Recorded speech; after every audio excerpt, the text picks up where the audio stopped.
I'll call this meeting to order. Adoption of agendas, Councillor Hanley. Thank you, Chair. Moved by myself, seconded by Councillor Sutton. That council adopt the agenda as published on September 20, 2019, and any and all revisions published September 30th, 2019. All those in favor? Opposed? Carried. Mayor's remarks. I attended the Niagara Industrial Association Membership and Appreciation Luncheon on Thursday, September 19th at Club Roma. At the Regional Council meeting on Thursday, September 19th, the recommendation from Thorold Council and Public Works Committee regarding no parking on Collier Road between Salvin Avenue and St. David's Road was passed. It's in the clerk's correspondence tonight in your package. I attended the Alzheimer's flag raising and ceremony on Friday, September 20th that kicked off the annual coffee break fundraising event at the region, and Chair Bradley is the honorary chair of the Alzheimer's fundraising initiative this year. Thank you to Councillor Sentence, who filled in for me at the Mayor's Invitational Grape Stomp on September 21st. $7,315 was raised for the Walker Family Cancer Center. Good work, Councillor Sentence. On Thursday, September 26th, I cut the ribbon on a new Thorold business called Chomp Supply Incorporated, which supplies high-end beads for necklaces, bracelets, etc., as well as high-end baby teethers. And this new business is next to Gene Citrigno's GMC Care, and it's on top of the tunnel there. Is that Industrial Drive? Yes. Industrial Drive there, and they're open Monday to Friday during the day, and they also have a huge online business, so you can order online as well. I attended the Niagara Construction Association Membership Appreciation Day and Trade Show, the ICI Construction sector at Club Roma on Thursday, September 26th. On October 4th, Councillor Neal and I will be attending an information session on homelessness put on by the Niagara region. Canadian best practices and Niagara's current and future efforts will be discussed. Community Care St. Catharines and Thorold will be hosting a 100th anniversary open house on October the 9th at their St. Catharines location, and all are invited.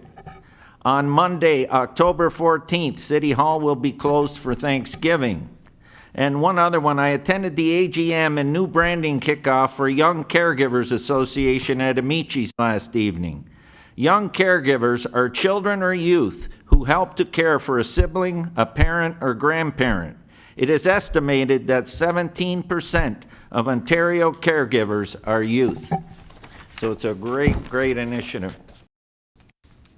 Okay, we're moving on to adoption of minutes. Council and General Committee meeting minutes of September 17th, 2019. Councillor DeRose. Moved by myself and seconded by Councillor Longo that the regular council and general meeting minutes of September 17th, 2019 be hereby adopted. Any errors or omissions? Seeing none, all those in favor?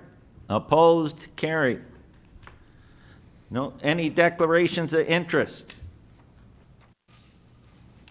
Seeing none, I move on to presentations. And we have Joanne DeQuantros from the Thorold Public Library. Welcome to the podium, Joanne. Thank you. Good evening, Mayor Ugolini, City Council, and City staff. Thank you for giving me an opportunity to express the board's appreciation for Council's continuous support and to share the exciting things happening at the library. This month is Canadian Library Month, and Ontario Public Library Week is during the week of the 20th to the 26th, which recognizes the important contributions that public libraries make to education, literacy, lifelong learning, and the communities they serve. The library has an important role in the community. It is an age-friendly service that benefits everyone, regardless of their age, background, and abilities in 3 ways. First, Thorold Public Library is an accessible gathering place where you can meet your friends to make a craft, teach your child to enjoy reading through music, songs, and stories, and to plant a garden. Second, the library connects individuals with our community through programs. Library programming happens inside the library and in the community.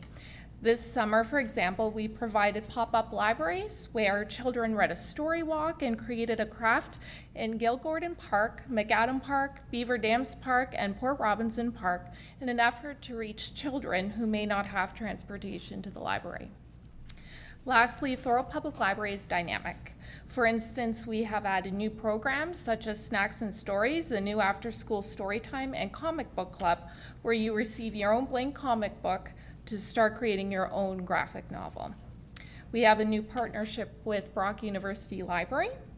We had a booth in the entrance of their library during orientation week, and we registered 26 library cards in 2 hours. So we adapt to the needs of our community to cover the learning, cultural, recreational, and community needs. Statistics for Thorold Public Library show that last year's patrons borrowed more than 65,000 items. That's the equivalent of 3 items for every Thorold resident.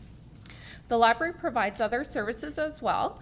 Thorold is now part of LINC, Libraries in Niagara Cooperative, a total of 5 public libraries at Niagara College. Thorold Public Library card holders are able to borrow from all 6 libraries using their Thorold Public Library card. They can request material online to be sent to Thorold, or they can use their card at the other public library locations. The library's internet computers and wireless internet were also well used. 11,793 people spent 11,344 hours surfing the internet at the library. So that's an average of 227 people spending 217 hours a week using the library's Wi-Fi and public access computers. Last year, 7,206 people participated in 539 programs. So in total, based on the American Library Association's Library Value Calculator and the Canadian Library Purchasing Power, our community received $2.9 million worth of services. So for the city of Thorold, it is a return on investment of almost $5 for every dollar of municipal funding. So to continue building on the library's growth, the library is undergoing a feasibility study right now. So it should be complete by January 2020.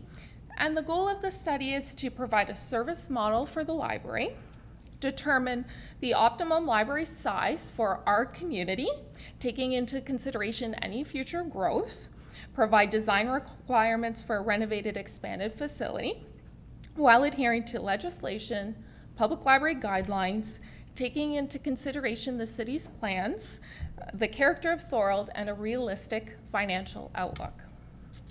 The next step in the process is a survey, which will focus on patron satisfaction and aspirations regarding their public library facilities. The link will be available through the library's website, social media, and through the city's website as well. Paper copies will be available at the library, and the survey is open to everyone, whether or not you use the library. The library is giving away a Samsung Galaxy Tab E Lite. The tablet will be raffled off from the names of those who have filled out a questionnaire. A public open house will then be held. Key findings from the survey will then be presented, and group discussions will be held on topics found in the survey. An interim report will be then provided to the board steering committee, and once that report is reviewed, a final report will be complete by January. The consultants are also able to present the report to council if that is something that council wishes the consultants do. Okay, so events and activities occurring during Ontario Public Library Week are listed on this slide, and we're extending an invitation to everyone in the community to join us for our celebrations. The public library will be resuming our interlibrary loan service once again, beginning the week of October 21st. So library patrons will be able to borrow books from outside the Niagara region. And next year, the library is celebrating a milestone, 125 years of service. The library has planned special events and activities that begin during Ontario Public Library Week until the end of 2020. The library's social media posts relating to the 125th anniversary use the hashtag HTPL125 if you're following us. So speaking of milestones, our library board chair, Tony Vandermaas, he will be receiving an Ontario Volunteer Service Award from the Ministry of Tourism, Culture and Sport on October 29th. Mr. Vandermaas will be presented with a lapel pin and certificate for recognition of 20 years of volunteer commitment and dedication to the library board and his community. So once again, thank you for giving me this opportunity to express the board's gratitude for the support of council and city staff and to highlight the role the library plays in the community and how together we continue to build a strong community. Thank you, Joanne. Any questions for Joanne? Go ahead, Councillor Sutton. Thank you, Joanne. Great presentation. The library is very important to a community. I just missed the last part there with Mr. Vandermaas. When and where is? So it is on October 29th at John Michael's Banquets. I can send you the details if That'd you be wish. great. Thank you. problem. Thank you. Any other questions? Councillor Longo. Thank you, Joanne, for the presentation. Just a question, there were a lot of numbers up there. How are things trending for the library for users, visits, and borrowing and so on? So our programs had an increase of 7.5% over from 2017. Our ebooks have also increased. I don't have the percentages with me, but I can get them to you. But everything's generally in an upward trend? Generally upward trend. That's good to yes. hear, great to hear. And again, there were a lot of numbers there. You said Tony was a member for 125 years? Yeah. Any further questions? Seeing none, Joanne, thanks so much, and thanks for the great work you and your whole staff do for the city of Thorold. The library is more than a library, as you can see by the presentation. Thanks so much. Thank you. Okay, we'll move on to motions for support. City of Thorold, Councillor Hanley, Friends of Beaver Dams Church. Thank you, Mr. Mayor. Moved by myself, second by Councillor Sentence. Whereas the Friends of the Beaver Dam Church has undertaken the restoration project of the Beaver Dams Church site, and whereas part of their works recently uncovered an organ that requires restoration and refurbishment. Now therefore be resolved that the City of Thorold provide the Friends of Beaver Dam Church a donation of $1,500 to be funded from the community grants for the restoration and refurbishment of the organ. That policy 100-08, section 1, subsection 6, which states the capital expenditures are not eligible for community grants, be waived. And if I may, Mr. Mayor, as the story goes, for 140 years, the room was sealed off. And through renovations, the 140-year secret was unveiled. The building was built in 1832, has not been remodeled since 1879. It has not been used as a congregation since 1890. And this spring, a three-sided gallery with seating was discovered along with the pump organ. And it's estimated the restoration would be worth approximately $1,500. A piece of Thorold history revealed after 140 years. I ask my fellow councillors to support my motion so a piece of our city history can live on for generations to come, helping us preserve history instead of pushing it into the wayside and forgotten. Thank you, Mr. Mayor. Thank you, Councillor Hanley. Any further discussion? Go ahead, Councillor Kenny. I would just like to say, we have about, I don't know how many churches in Thorold. We're going to give this particular church $1,500 for this repair. Down the road, we might get some other people asking for some money. Go ahead, Councillor Hanley. Well, to enlighten Mr. Kenny, this church was going to be basically demolished. And for $1, the city gave to the Friends of the Beaver Dams Church. And for you to sit here, myself personally, this is a personal attack for me not supporting one of your prior motions. This is a piece of Thorold's history. A church where one of Thorold's Free Schools is also situated in the Beaver Dams. An Anglican church that was to fall by the wayside. People are buried in that cemetery that were part of the Empire Loyalists that liberated Canada from an American invasion during the War of 1812. And for me to not support a renovation project at a cost of $1,500, for which I believe the City of Thorold has not donated 1 cent, and for which the Friends of the Beaver Dam Church have spent relentless hours, donated through yard sales, bake sales, and actually this Saturday we'll have an event there, an Apple Fest, a first one. And to not recognize an institution such as that, which was originally built in 1830s, to me, would be ludicrous as far as us councillors go. To not preserve our history shows that, as I had stated years ago at this council always believed in burn it, bulldoze it, and bury it. And it's about time we start preserving our history in the city of Thorold. And for $1,500, for the amount of monies we spend on others in this individuals, Brock University students, for which we spend $500 Stick to the subject, please. And okay, for what we spend here in the historical, to me, needs to be supported by this council. If you don't want to preserve our history, then get the bulldozer out and bulldoze it. Okay, any further discussion? Go ahead, Councillor Decker, and then Councillor Neal, you'll be next. Thank you, Mr. Mayor. I appreciate Councillor Hanley's sentiments with the historical notations for the church. My concern is something like this, to make a repair to Beaver Dams Church, should it not go through the budget next year through community grants? I'm not sure, is that how that works, or? My guess, and correct me if I'm wrong, to the Director of Finance, that when Councillor Hanley brought the motion, and the reason we asked it to be brought back to make sure that there was money in community grants, am I correct that that money is in grants?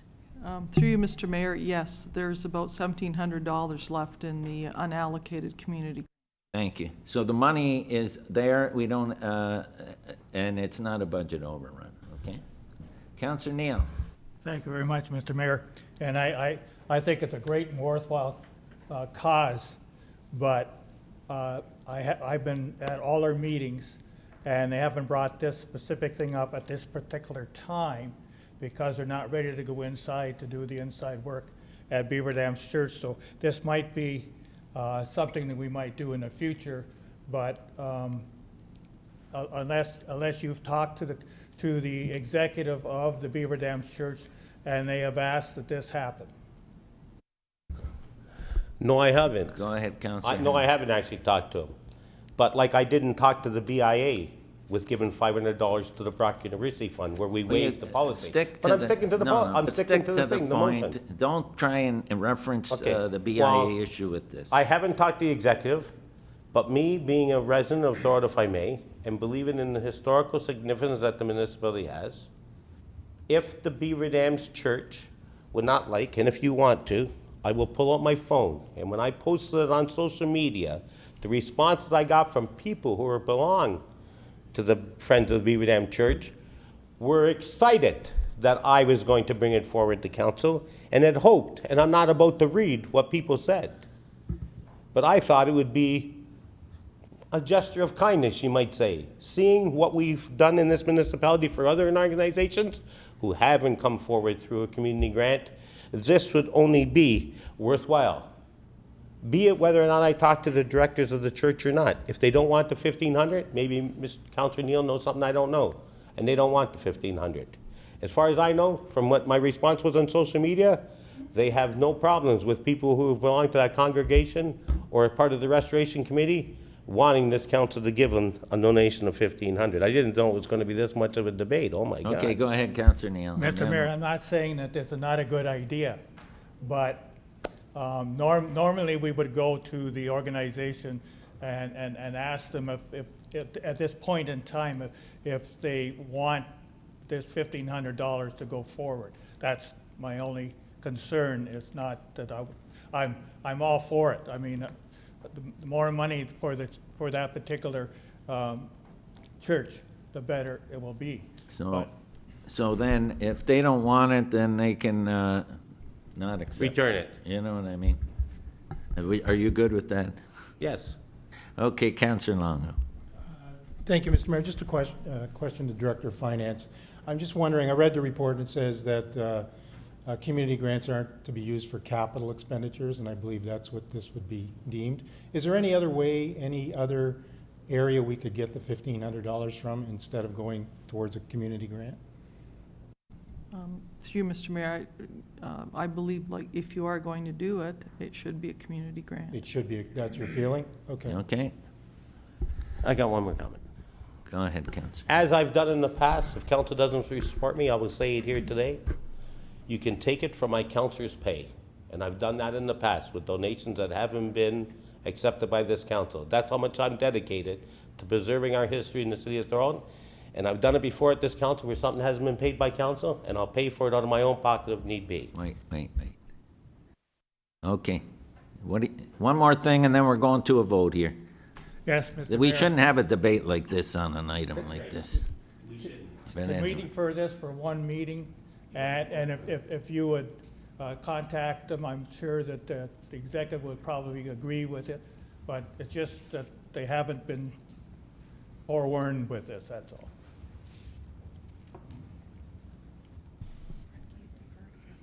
That's right.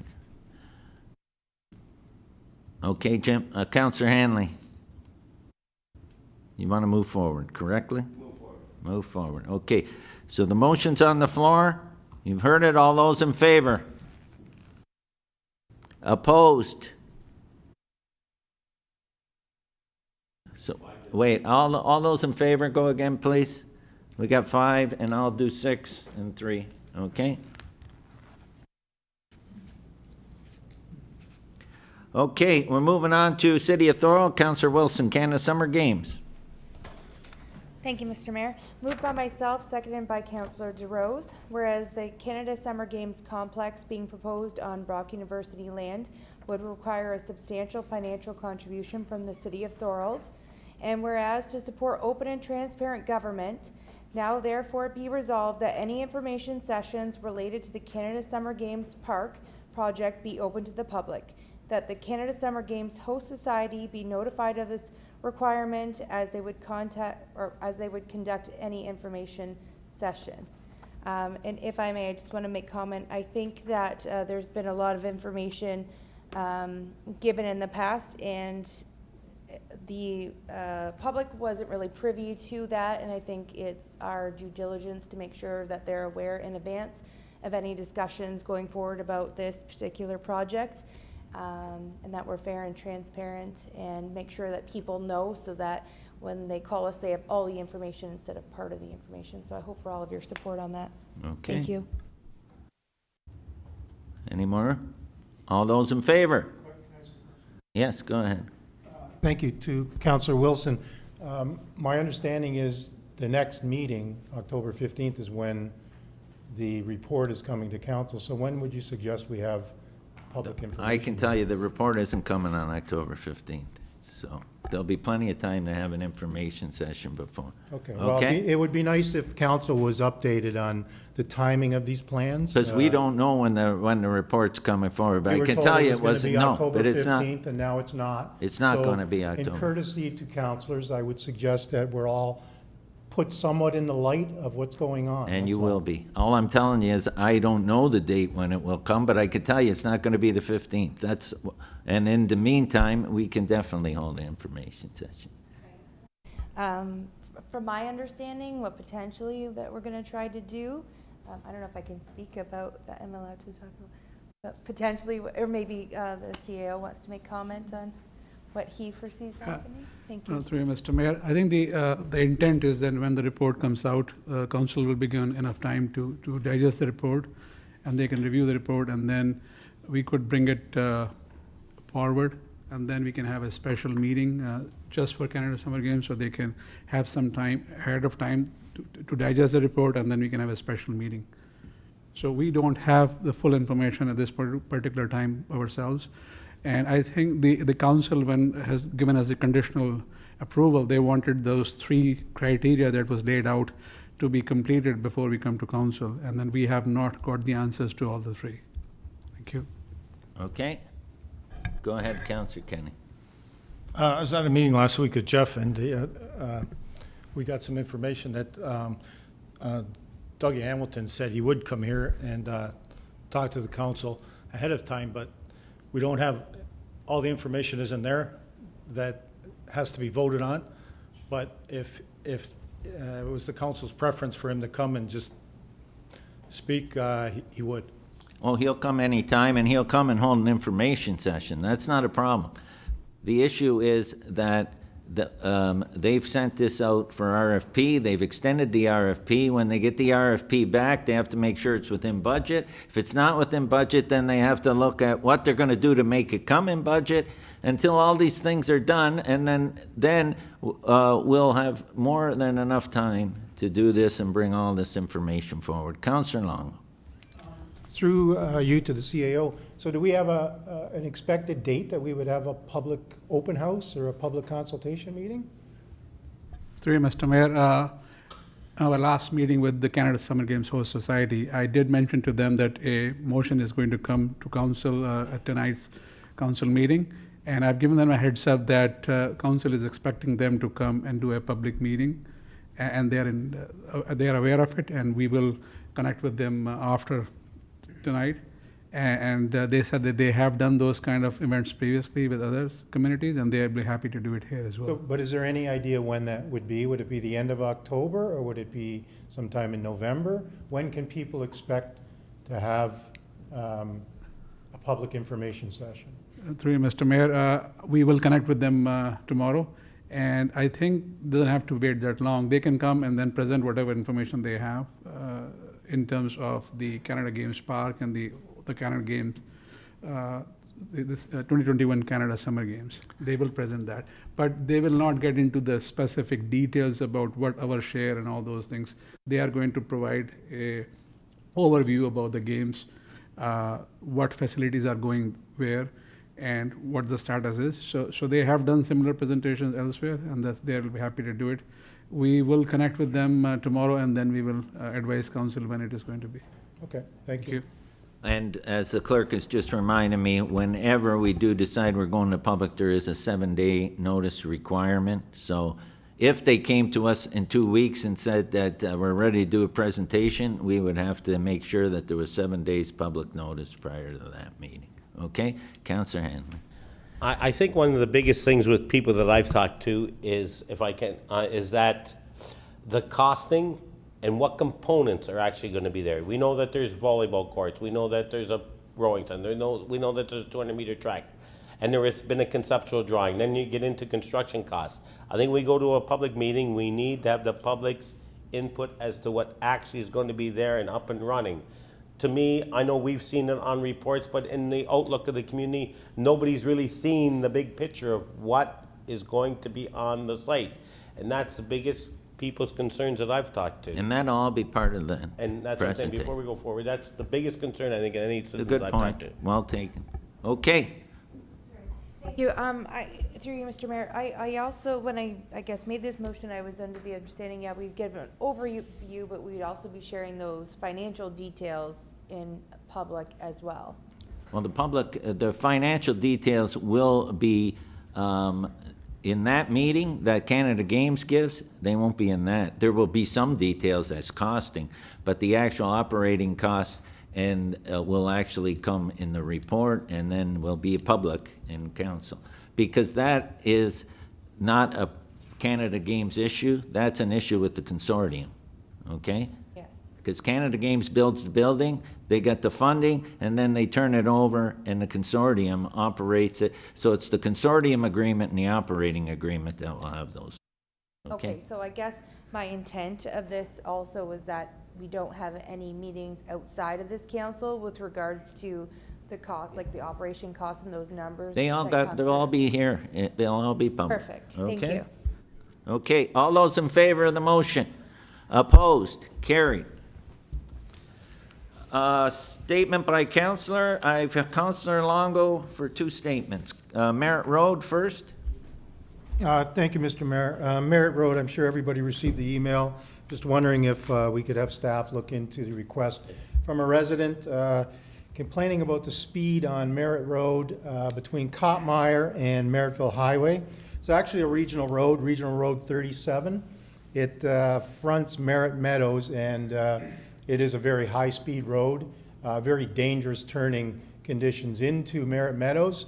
And also, I was out there on the weekend and witnessed somebody coming off of the 406 and trying to make a left-hand turn onto Grisdale, which is extremely dangerous. There's actually those little median posts in the road, and the person actually stopped in a single lane of traffic and was trying to turn and make a slight U-turn to go in there. So if we could reach out through staff to the region to have them look at our concern and hopefully lower that speed limit and do something about that left-hand turn onto Grisdale. So I'll turn that over to Director of Public Works and Community Services, because he's already reached out to the region and they're working on it. So if you want to just give an update on that. Yes, Mr. Mayor, we have notified the region, and they were organizing the date for the speed monitoring. There's a couple of changes in jurisdiction as you go from the provincial highway to the region, back to city jurisdiction for a short section, and then, and as I understand it, the region's also planning to extend Merritt Road from all the way to Rice Road. So there's a kind of jurisdictional review there, but I think from an engineering point of view, regardless of who owns or who controls a road, we need to look at some way to calm the traffic in that area and advise the Niagara Regional Police that additional enforcement is required. And we So- started that process. Would it be prudent for us to send a recommendation to the region? I know they're looking at it, but just to say that councils, like we did on St. David's Road. Yes, thanks, Mr. Mayor. It's always helpful to have a resolution from council to move it to the top of the pile. Okay, so can we, can you do a notice of motion, and then we'll bring it forward next meeting? Is that the way we should do that? Or we just do a motion? Okay, let's do a motion then that, how do we want to do that? Staff report, recommendation from Thorold City Council to the region to, how do you want to? Calming measures. What would be the right language? Let's put it that way. I want to make sure we get this right. That, that city council wants to and requests that Niagara Regional Transportation Services staff assist in a traffic study of Merritt Road between Kottmeyer and Merrittville. Merrittville, yeah. Okay, you got that? And also that left turn at Grisdale. Yeah, so the resolution, Mr. Mayor, would include, by referring to it as a traffic study, would also look at how to make turning movements safe, not just speed control. Okay. And then I can expound on that when it gets to the region, because it comes to Public Works anyway. Okay? Can I get a seconder for that? I got Councillor DeRose. Okay? Any further discussion on that? Seeing none, all those in favor? Opposed? Carried. Okay, Councillor Longo, 220 budget deliberations. Thank you, Mr. Mayor. Just wanted to throw this out to council. Last year, we did our 2019 budget, and we were done and we had voted on it by the end of March. I don't believe that's a prudent way to do business. I believe that we, for the 2020, and that number is a little scary, the 2020 budget, I believe we should be starting deliberations. I know nobody wants to do it, but late December or at least early January, get through, hopefully done by the end of January, and have a budget in place that we can work with, and we don't have to have overruns and special considerations and things of that nature. So that would be my first request, that we could direct staff to work on the budgets and get them in order. The other thing would be guidance.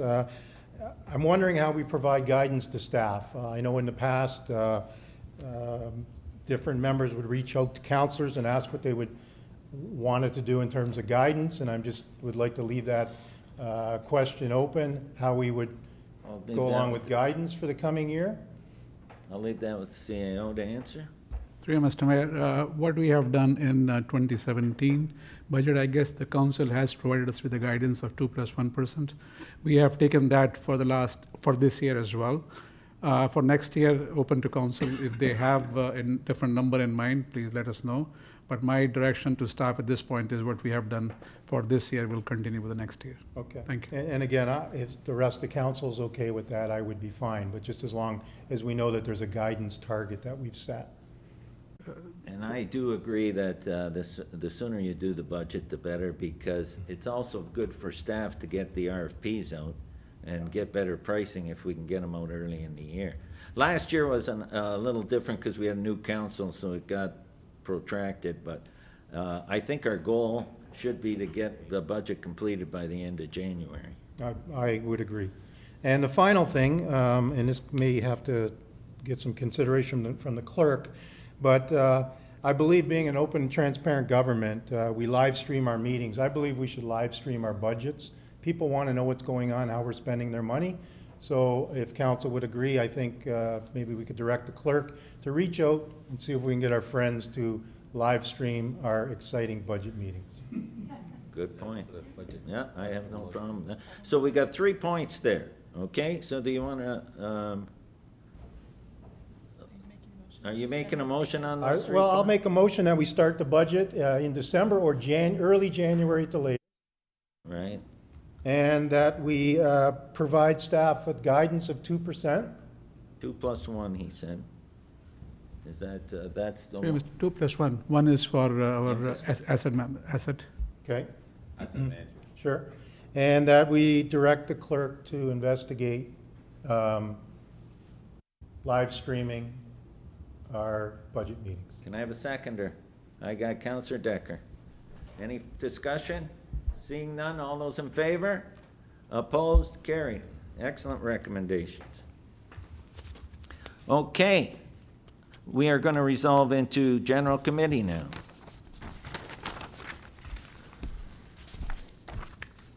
Call to order. Any declarations of interest?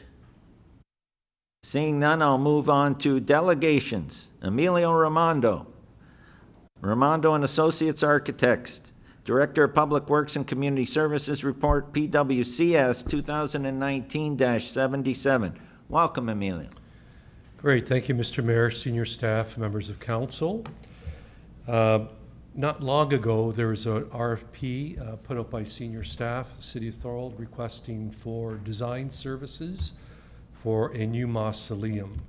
Raimondo and Associate Architects were successful in that endeavor. We work closely with senior staff at the city to come up with a concept for a new mausoleum. What I'll present before you this evening is the concept of mausoleum in terms of design, some order of magnitude costing, and also some figures on prospective revenue generation to offset the cost.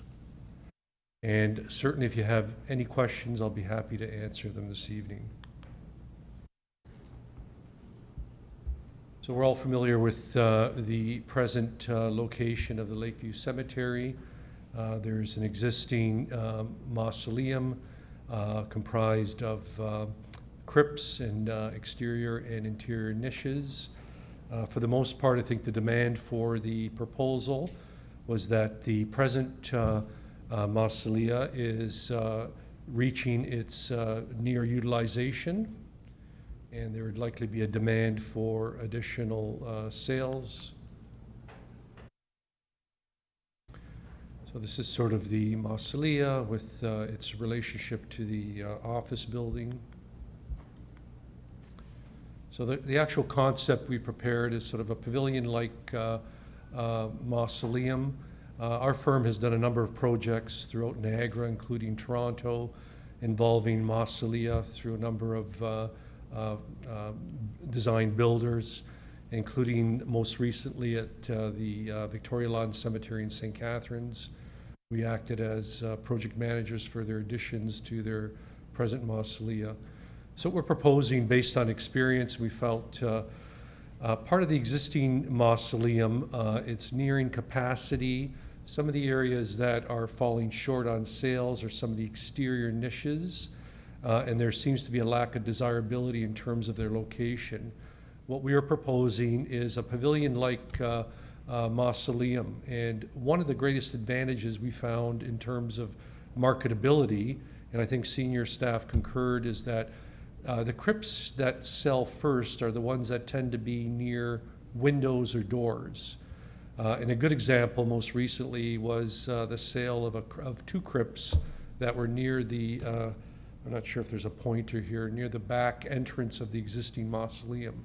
So what we were suggesting is to optimize the marketability of the crypts by enclosing them in a glass type of structure. So the plan is similar to what you see on the right side. The maneuvering aisles are in compliance with the requirements for maneuverability of the coffin and for gathering of patrons when there is a ceremony around the crypt. The actual mausoleum, the new mausoleum, includes for 180 new single crypts, 234 interior niches, and exterior columbarium walls, which are those walls that are facing eastward, of 795 crypts. So your total number would be around 1,200 niches and crypts. So we've arranged the new mausoleum in a manner that would create sort of a courtyard area reflection between the present mausoleum and the new addition. The site is somewhat sloping, and to the south of the present mausoleum, there's sort of an outdoor columbarium that seems to be highly marketable. It seems to be attractive to patrons in purchasing. So we've tried to work in a combination of sort of an interesting landscape scenario that would make the new exterior columbariums marketable. And then for future expansion, the opportunity exists where you take the plan and just flip it. So in the future, if this particular mausoleum were to fill and there is a greater demand, you can take the design and flip it and create a columbarium sort of walk that leads you down to the lower level where the willow trees are. It's sort of a nice area of tranquility, and people tend to gravitate to there. The other thing is, by creating that courtyard, that reflection area, it makes some of the exterior niches on the east side of the existing mausoleum more marketable, because currently they're having difficulty selling some of the exterior niches that exist along the east side of the existing mausolea. So the idea is to sort of look at a design solution that would assist in remedying and bringing the sales up along the current mausoleum, yet make the new mausoleum much more marketable and in demand, and providing obviously the number of crypts and niches that would make the pro forma work from a business perspective. Just a brief section of, so not really aligning properly, of how the crypts are set up. There's glass along the peripheral. The building would all be cast in place concrete, your sort of typical mausoleum construction. There are a number of companies, I think there might be only 2 companies that really specialize in this type of construction that we know of. And my apologies, it's not quite lining up here. There's another rendering there of the exterior. Not sure if this could line up a little better, yeah. That's sort of a view facing east. One of the other components that seemed to be in demand was the need for public washrooms. So part of the proposal, and I'll just go back to the original plan here, if I could find it, is you'll see just where it says proposed new site, there's the existing office building. There's a little quadrant in the corner there. It says proposed public washrooms. So the idea is to provide some public washrooms that are accessible to the visitors. Likely they'd be universal, non-gendered. There's plumbing there, and there's domestic water, and they can be The building's already heated, so they could operate year-round. So we thought the best gesture would be to locate the public washrooms within the present service building. There's a septic field nearby the proposed mausoleum that's kind of reaching its life cycle. It would likely have to be serviced and or relocated. But again, in the future, if the mausoleum additions were to grow towards the east, then it would make sense to relocate that septic field now than later.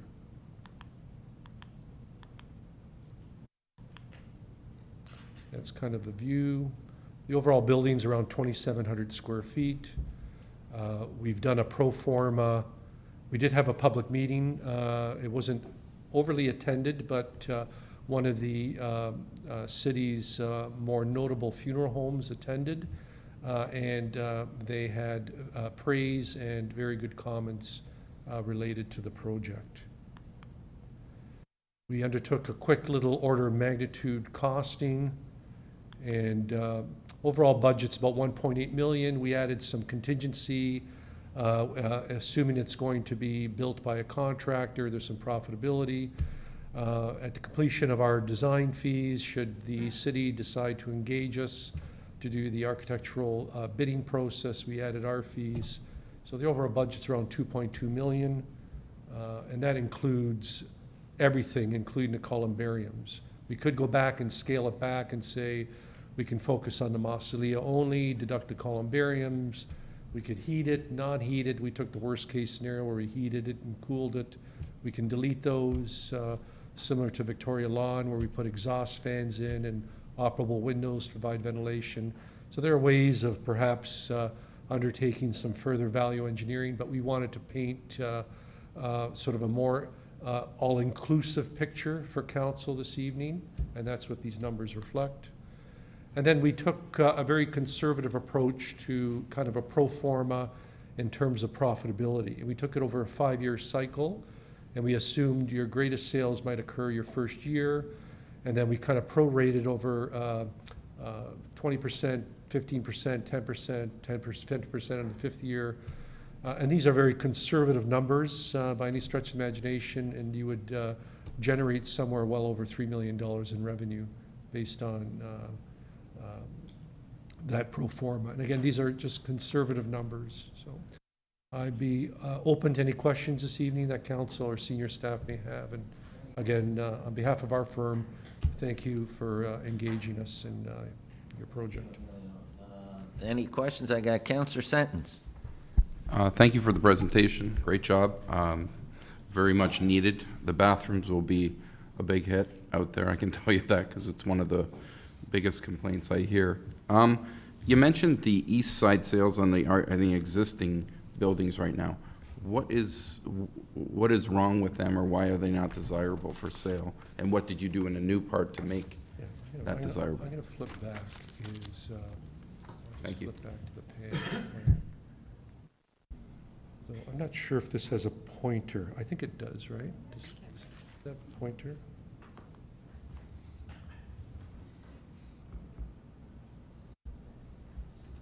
The red button? Okay, great.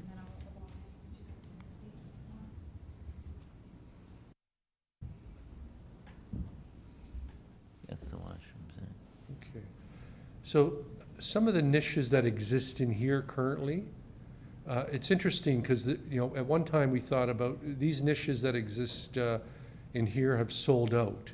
So one option we had considered was to build out some additional niches here. We would cast in some concrete boxes, and the reason for that is that this feature here makes this area of reflection, tranquility much more marketable. So I'll flip back there. So we felt, to make this area more marketable, we would sort of open this side up of the new mausoleum, create some landscaping, kind of a reflection pool to make these niches that are, there's quite a few of them still that require sales, perhaps more marketable, because now they face into a courtyard. It seems like prospective purchasers are interested in a courtyard or nearby a window or a door, whatever happens, I guess, in our afterlife, they feel they want to be part of that view. So we thought we would take some of the comments and experiences that we've noted, either with staff and through our experiences, and to try to make those areas more attractive from a marketability. And the entire idea of a building, a pavilion-like building with glass, makes every single crypt marketable. And we're talking likely at a premium rate because it's wide open, and that seems to be the primary attractor. And then that whole idea of that landscape area, take advantage of the grade, because there's some willows this seems to be a very nice area in here. Down in here that we would put columbariums. This would be kind of elevated, so this actually descends down.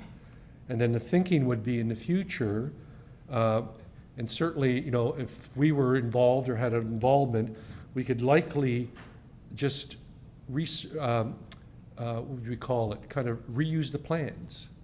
So we can take this entire design, flip it, create some more columbariums this way, have this sort of path that leads down to that, I'm having trouble with this here, that leads down to that sort of area of reflection where the willows are, and you could kind of expand in this direction. The septic field could be relocated somewhere down here, so it leaves the area for future expansion unencumbered. Thank you. Further questions? Go ahead, Councilor Mike. Thank you, through you, Mr. Mayor. Thank you for your presentation. I just have a couple questions. One, do you know how many niches are available still in the current building? I'm not sure, maybe Curtis, could you speak to that? Through you, Mr. Mayor, I'm not sure the exact numbers off the top of my head. The challenge that we're having right now is we only have the quads left, so 4 basically in a patch. So they're difficult to sell. So we're looking for duals and singles is sort of what the market is calling for in niches. Okay, thank you. Sorry, I'm not very well versed in this type of burial. So like on the niches, they seem to be in these sort of inside courtyards. There's a few niches here, there's a few niches here that are difficult. You'll see quite a few of them that haven't been sold. The ones in the back are sold out because I think they're just, the location is the attractor. And I think from a crypt perspective, there's very few crypts left. If anything, the crypts at the top tend to sell last, but I think the building is relatively close to being sold out. Full, okay. Yeah. And my other question is the roof. I'm not a fan of flat roofs. I know when I see roofs being repaired here as well, that they're very expensive. So why is the design a flat roof? Like, would it not make more sense for future costs for us to take over, for it to be peaked? Yeah, part of the idea was to provide a building that sort of scales up to the existing. And we thought, like, what we wanted to avoid, if anything, is things like these skylights. So, you put skylights in because you're trying to bring more light into the building. We've done it through the exterior glazing. And if anything, in time, are going to be these skylights, which require maintenance and upkeep. So you'll likely have to replace them if you haven't already replaced them. So the intent was to replace, to keep the roof fairly straightforward. There are quality, you can, with a 2-ply modified roof system, you can get warranties up to 25 years. So something as simple as the gauge of the membrane. So for example, with the base sheet, cap sheet, with this type of roof, it's called a modified, bitumen modified roof membrane. So it's just sort of 2 sheets. There's a base sheet and a cap sheet. By increasing the gauge of the base sheet and the cap sheet, you can probably get 25 to 30 years on the roof. So that's fairly decent. If you were to go with a shingle roof or say a truss roof, you're still going to be paying for, say for example, you'd have to reconfigure the roof with trusses, so there's a cost of the trusses. You'd likely go to a shingle roof. A shingle roof with a low slope roof, even though the companies will tell you 20 years, it's probably going to last more like 10 years.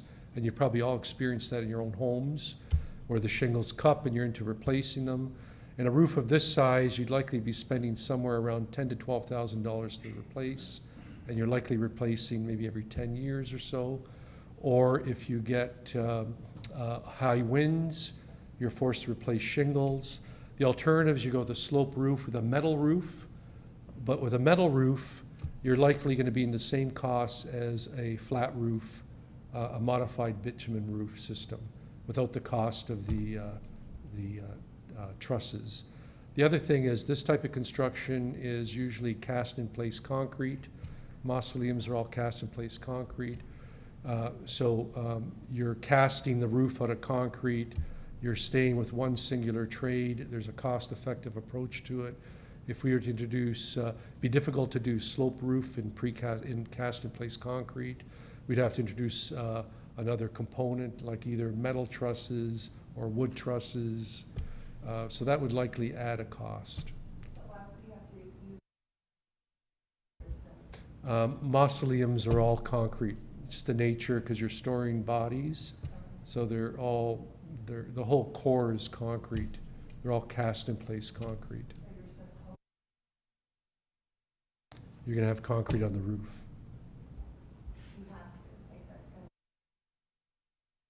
And again, I apologize. I know that when we see this coming back. When we see it coming back later on, the cost to reshingle, I don't know that I agree with the 10-year, but let's say it's 15 years, the cost to reshingle is a heck of a lot less than the cost to start fixing a flat roof and replacing it, so.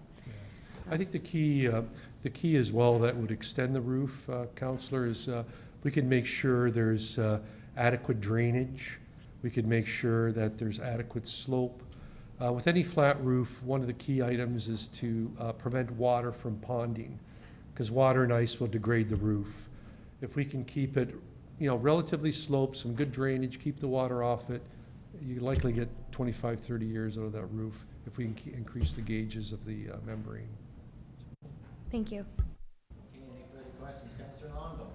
Thank you, Mr. Mayor. Thank you, Emilio, for the presentation. Just a quick question. Do you know the age of the current mausoleum?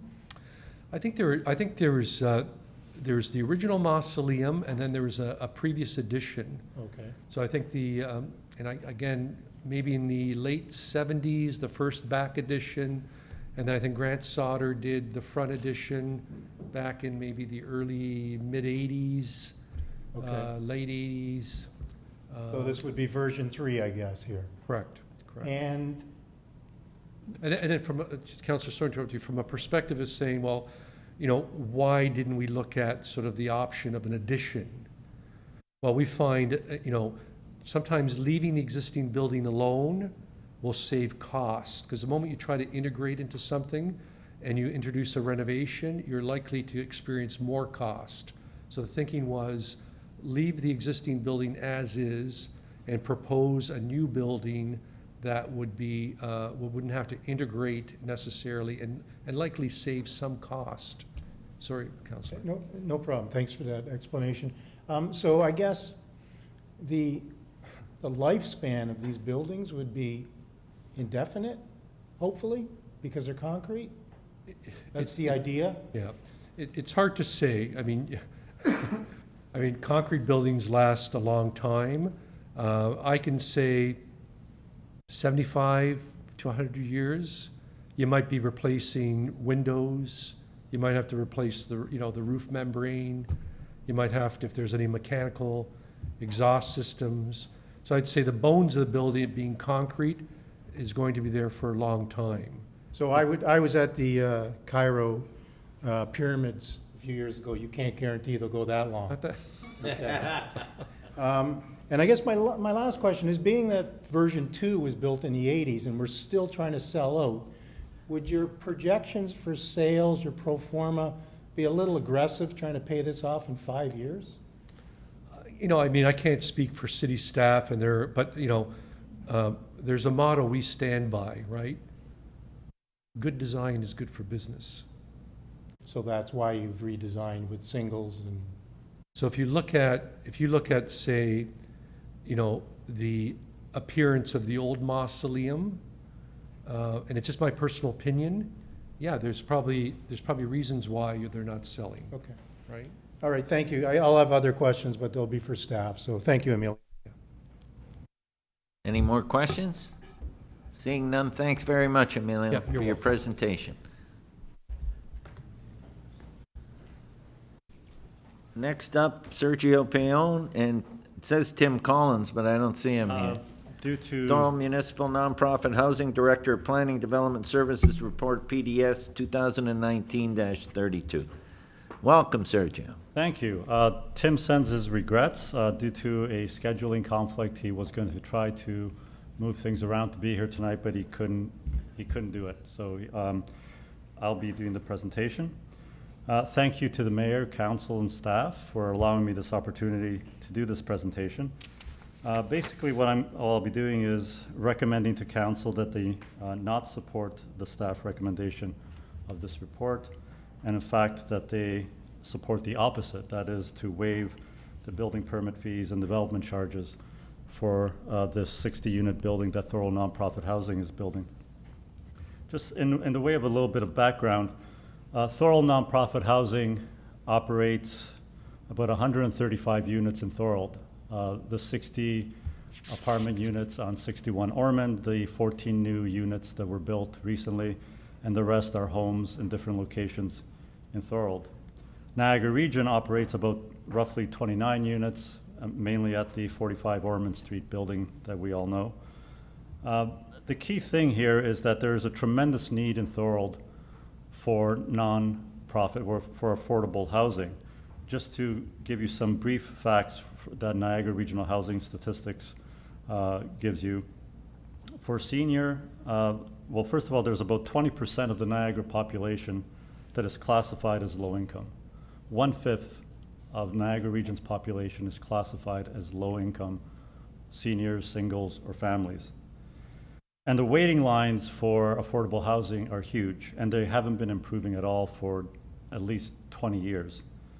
So for example, a senior who's waiting for affordable housing waits about, on average, 6.5 years. They put their name on the list, and they have to wait about 6.5 years to potentially get a unit.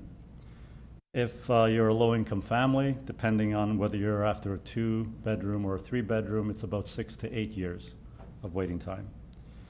If you're a low-income single, that is a non-senior, 10 years waiting time for a unit. So it's a real big problem that not only Niagara has, this is Canada-wide, the US has a similar problem. It's a huge problem in most societies these days. And slowly they are being recognized as a problem by governments. The federal government has some programs that they recently announced. Niagara Region embarked on a housing study recently that you may know of, and one of the key recommendations is to put a lot of more focus on affordable housing in the Niagara Region. St. Catharines a few years ago decided to waive their building permit fees for affordable housing, not for any specific project, but in general. If you're going to build affordable housing there, they will waive the building permit fees. So I would encourage Thorold to do the same, and there is a precedent for this. First of all, I want to get rid of the misconception that any money the council spends towards this is money that is lost. That came out in the staff report. There, in speaking to whether or not to waive the building permit fees, the last sentence says that the building division will lose money and will not be recoverable by any other means. If you're looking at short-term recovery, that's true. Within that fiscal year, you're not going to get that money back. But long-term, there are many benefits to supporting affordable housing. Just to name a few, the World Health Organization has actually done a lot of studies on this, and they've published reports clearly showing a link between affordable housing and health, the health of the people who need affordable housing. Lower rates of all sorts of diseases. Also safety. There are many different aspects of the safety issue, but one of them is, for example, that affordable housing can be directly linked to domestic violence. Improved educational outcome for kids. If you live in living conditions that are inadequate, you tend not to do well in school. Both of those things help our community. If your health improves, in the long run, we're going to save on healthcare costs. If kids get better educations as a result of not having to deal with, wondering whether there's going to be a good roof over their heads, education of kids, of course, is what we need for a better society.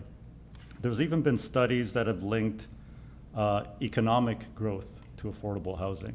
Simple things like if you don't spend 60 to 80% of your income on housing, just putting a roof over your head, then you have more disposable income, which you can spend, and local businesses benefit from this. So there are key reasons to support this. It's not just a handout. You are investing in your community because it helps to provide a key infrastructure for building that community, a home that's safe to live in. And so I would recommend that you do this for those reasons. And also there is a precedent. The report didn't really highlight this. This is not the first time that this has been asked or the Thorold Council has provided this. There is actually, Thorold Council has a history of supporting this type of thing.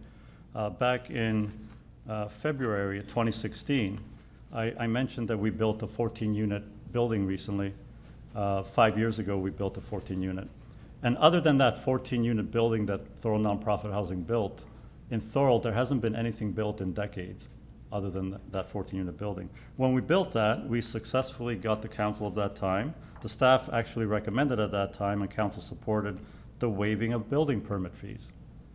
So this is not a new ask. We have actually had building permit fees back in February 2016 that was done.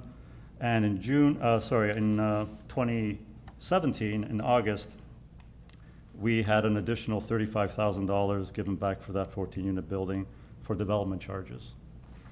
In addition, when we were looking for land for the new 60-unit building, we ended up not going with this, but at first we were looking at some property that Thorold Council did have. And in June of 2016, I'm not going to read the entire motion that was passed, but council basically passed a motion donating land, brownfield land, to Thorold Nonprofit Housing so we could build. So there is a very good history the Thorold Council has in supporting nonprofit housing.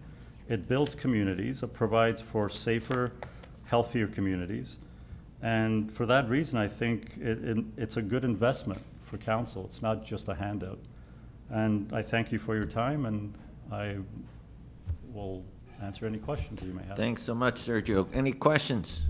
Go ahead, Councillor DeRose. Through you, Mr. Mayor. Thanks, Sergio. Well presented. Sergio, how do you determine who lives in the building?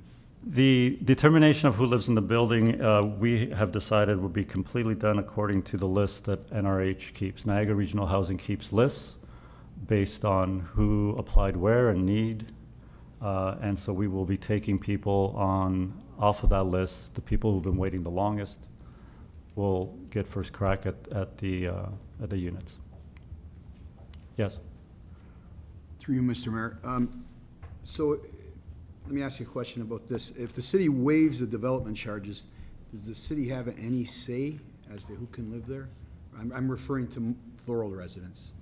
Yeah, I would probably say no. They didn't for the 14-unit building. And the reason is because, to make it fair, Niagara Regional Housing keeps detailed lists based on need and based on who has been waiting the longest. All sorts of things go into that. And I think simply for reason of fairness, we would take people off the top of that list. People who've been waiting the longest and have the most needs based on income. And do we know how many on that list are from Thorold or no? Well, I mean, in Thorold, in Niagara region, there's over 10,000 people. So there's hundreds in Thorold that would be on that list. I haven't looked at the exact number, but given that we have a 6.5-year waiting list for seniors, you're talking about hundreds of people. Building the 60-unit building is a drop in the bucket for what we need in Thorold and in Niagara. In Niagara region-wide, we have over 10,000 people on the list. And keep in mind that this is the list of people who have applied. There are low-income people that never make it on that list. Thank you. Councillor Hanley. Thank you.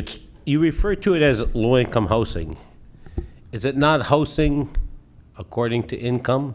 I've always believed, just to bring it up, is that you could have individuals living there that could probably have an income of $40,000 a year, because it's a case of leveling out the books. If there's 60 units, 30 of the units are given to people who have low income and pay the lowest amount of rent, like $200.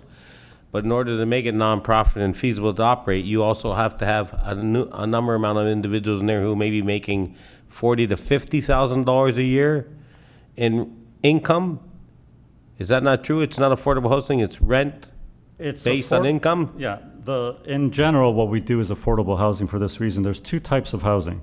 There's RGI, which is rent geared to income. So what they do is they look at how much income you have, and then they see how much you could pay. So for example, we have people living in units that might be $1,000 a month at market value that are paying as low as $90 a month. Other people might pay $200 or $300. It's rent geared to income. There's a formula that is used based on income. Then we have other units that are market value. And those units, not just 40,000, but anybody can rent those. Those are market units. Anybody can come and rent those. But it's a key part of the entire process. Just as if you were to give a donation to a nonprofit organization, like UNICEF or any other nonprofit organization, you know that some of your dollars are spent on salaries and on infrastructure, and the rest is done for providing the service. We provide a service of affordable housing. One of the things that allows us to provide that service is to make some money on the market units, so then we can actually be able to subsidize the affordable housing. Overall, we are a nonprofit, and no one on our board gets any pay. We're volunteers.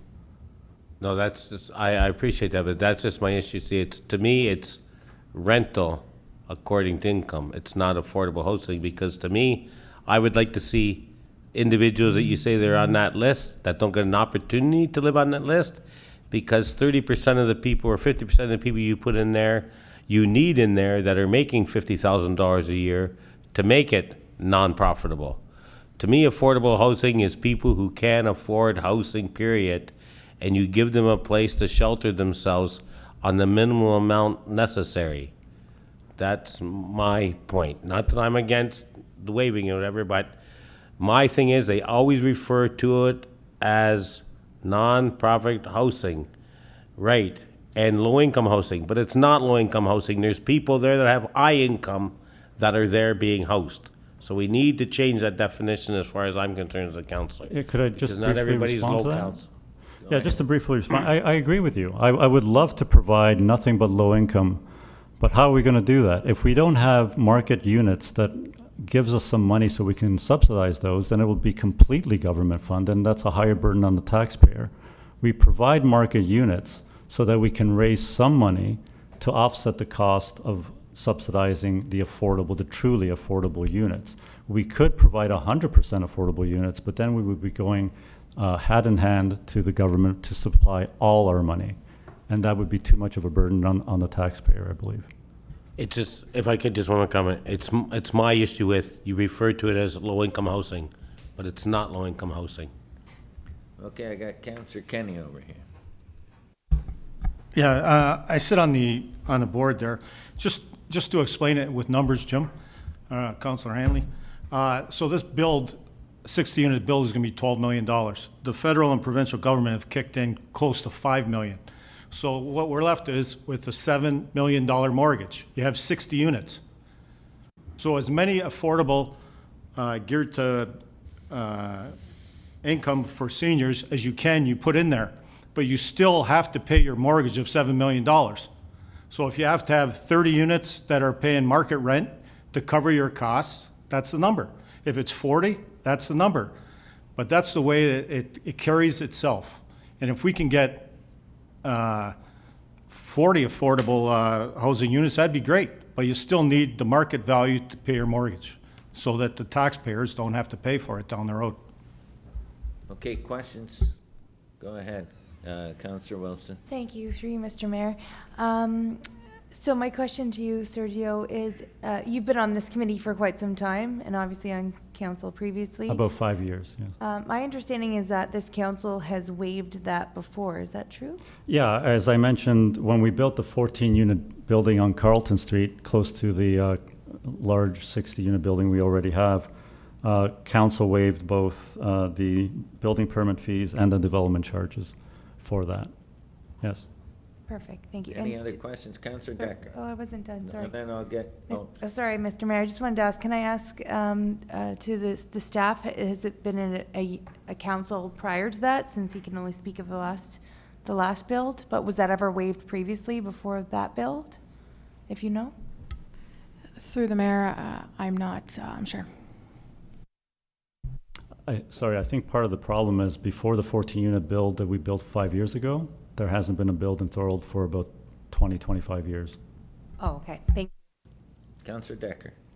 And then I got Councillor Through Singh. you, Mr. Mayor, thank you. I was just curious, what is the cost associated with fees? Like, what type of fee are we looking at waiving to the appropriate person? Through the Go ahead, mayor, to the the building permit fees have not been calculated yet, as we don't have detailed building drawings to calculate.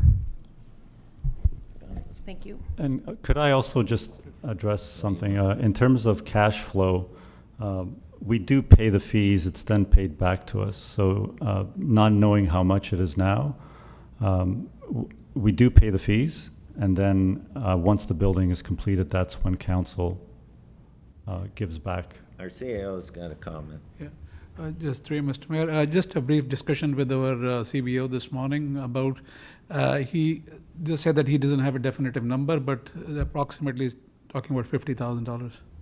Thank you. Okay. Is there any further questions, Councillor Decker? No, thank you. Councillor Sentence. Thank you, Mr. Mayor, through you. Sergio, great presentation. For my 2 cents, I ran on this issue. I believe in it. I think we need more affordable housing, more senior housing, affordable housing. And if it's been done before other communities and by us, I think we got to step up for decades of not building, and we got to help out. So in my opinion, I believe we need to waive them, but we'll get to that when we get down the road. Thank you. You have a question? No? Councillor Longo. Thank you, Mr. Mayor. Through you to Sergio. For disclosure, I sit on the board also with Sergio. You so, can sit though, Councillor Longo. I believe I have to stand to address the delegation, don't I? That's okay. Isn't that normal procedure? I won't be insulted. No, only when the president. I believe it's polite to stand for Oh, a thank you. delegation. He's standing, so I'll stand. Anyways, I lost my train of thought. Thank you. Sergio, this project, and I have my counselor hat on now, not my Sure. Thorold nonprofit housing hat, as I'm sure you can appreciate. Do you know what the total amount of development charges would be for this building, or is that something I'll ask staff when we bring the report? I think that's a question for staff. Yeah. Okay. My next question would be, since you don't know that amount, this may be hard to answer, but since this building's being built and only half of the units would be for affordable housing, the other half would be for market rent, my logic seems to tell me that I could maybe support with staff's help half the development charges, but not supporting the other half, which are market rent, people who may have very high income supporting their housing. So can you respond to that? Give me your feeling on that. Yeah, I'm going to partly reiterate what I said before. I mean, when you support a nonprofit organization that does what you believe to be good work, you are giving money to them as a donation. You don't always know exactly where every penny goes, but you do have a breakdown. Usually the good organizations tell you that such a percentage goes for building upkeep, such a percentage goes for wages and so on, and then the rest goes to do the work that you're supporting. Likewise here, if you support giving back half of development charges, what I would venture to tell you is that you're not supporting the 30 rent geared to income units and not supporting the 30 of the market ones. Where you are supporting is 15 of the rent geared to income that we need 15 of the market units to do. You cannot, with our current model, as was said before, unless we go to higher taxes that go directly to just subsidizing affordable housing. You cannot have a rent geared to income unit unless you match it with a market unit that gives you some balance of funding. So they come as a pair. You cannot extract them. They come as a pair. So if you're going to support giving back half of the charges, half of the fees, you are supporting half of the rent geared to income units with its paired market unit. Okay. That's how I would see it. All right. So now my question about the whole entire project. Now, you don't know what the development charges are, and you don't know what the building fees are. I don't know to the dollar. I can give some sense based on the previous building.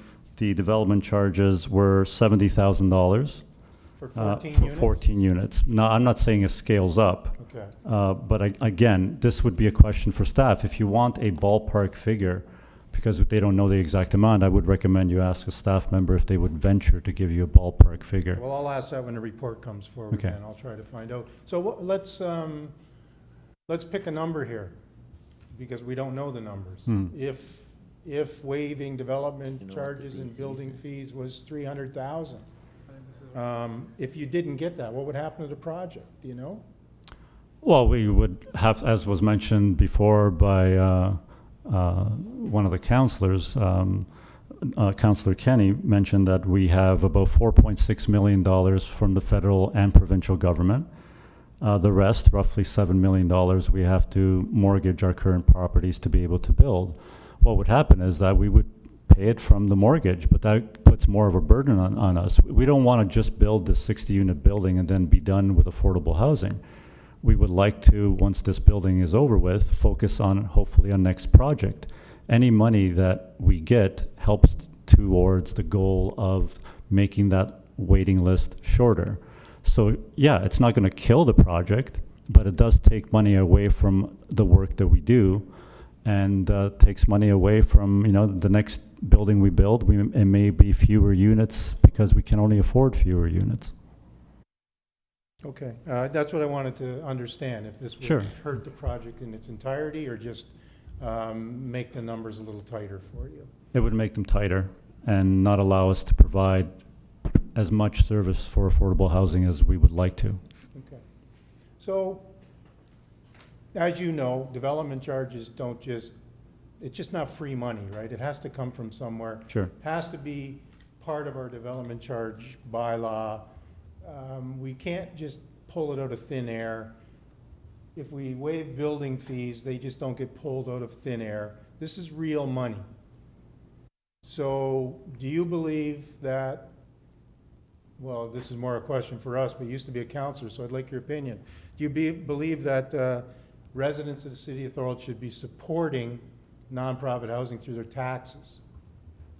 Well, I don't think they should have taxes. Well, I mean, this is supporting them through that. I mean, to put it in perspective as to where the money comes from, I found it interesting that back in February 2016, when the 14-unit building had its its building permit fees waived, the $12,783 was taken from the economic development budget. Because, as I mentioned, there is a direct link between economic development and affordable housing. So what I would say to the residents of Thorold is that, do you want to invest long-term in Thorold?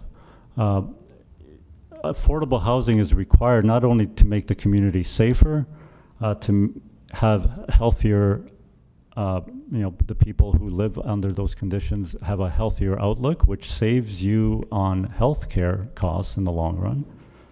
But let's take, for example, the fact that, just one example of how affordable housing might be needed for economic development.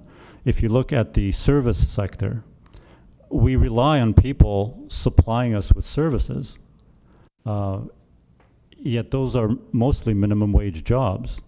We want people to come to Thorold to do those jobs, but you must be ready to supply them, at least help them to find housing.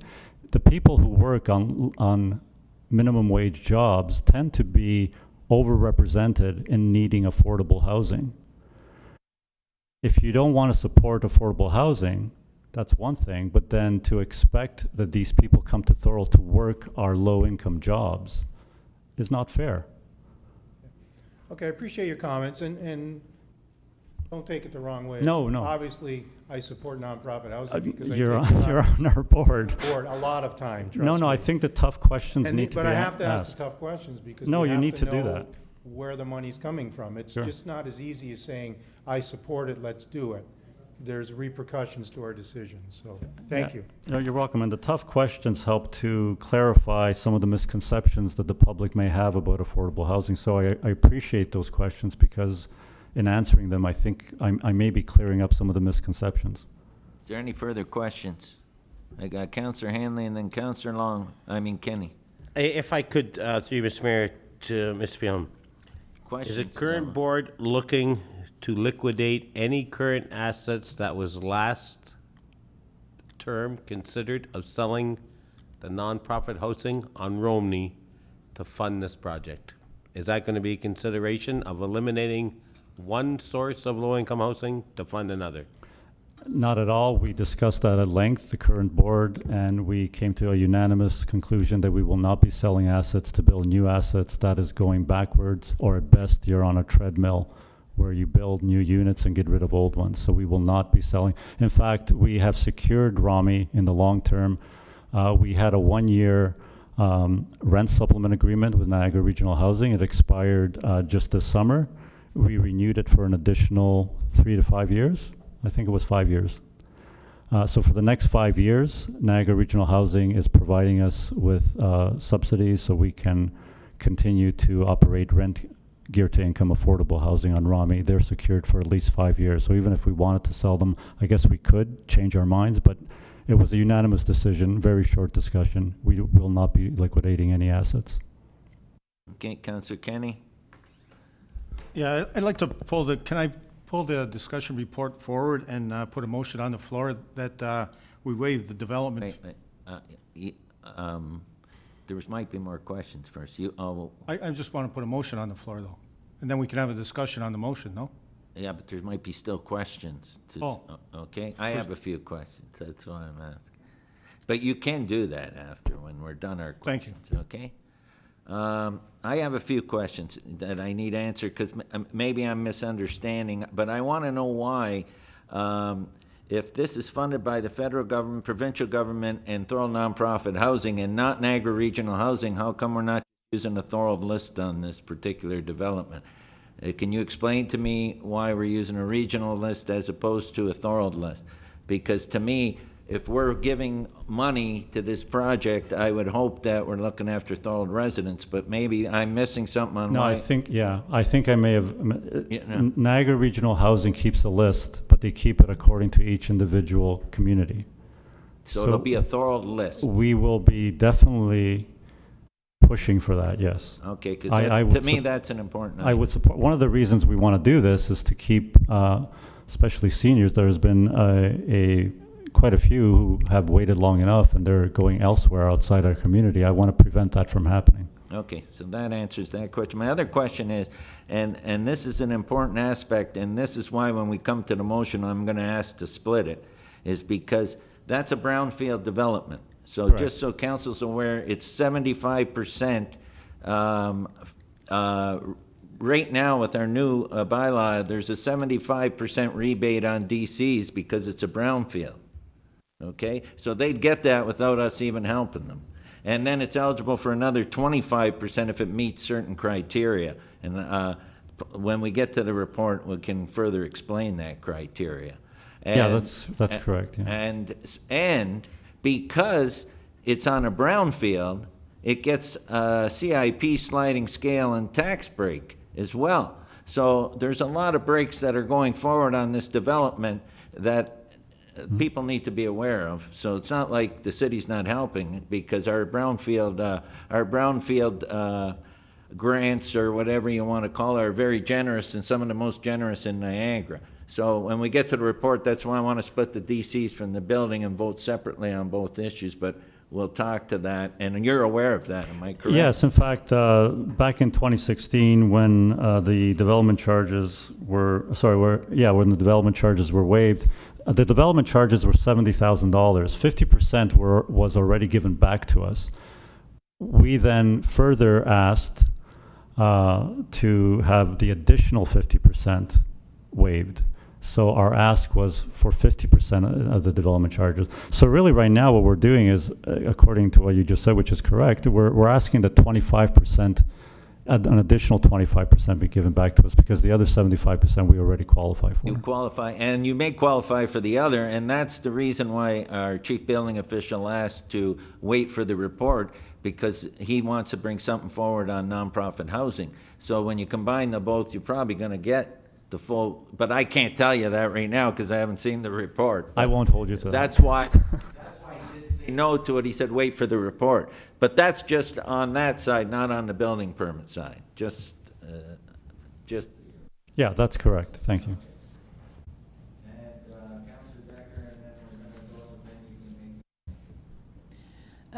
Thank you, Mr. Mayor. I just have one question. You, Sergio, I don't know if you can answer this for me.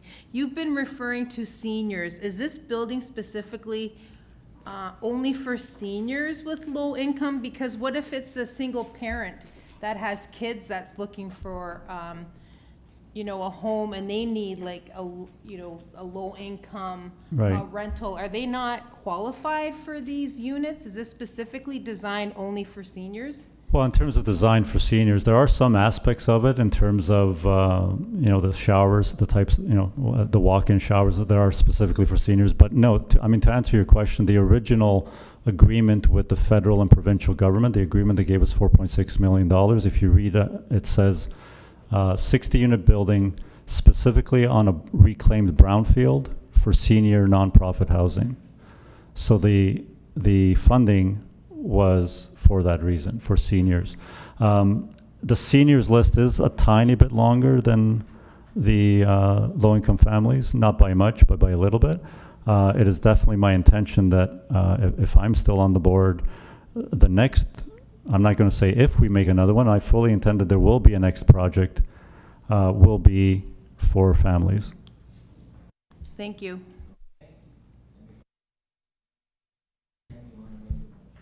Yeah, I'd like to make a motion that, that we don't wait for the report and we, okay, pull it forward then, and that we waive the development fees and the building pardon?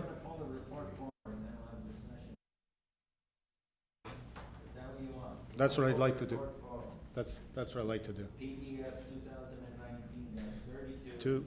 And then I'll turn this over now. So we got a motion to move PDS 2019-32 forward. From Councillor Kenny. All those in favor? Yeah, but that's, yeah.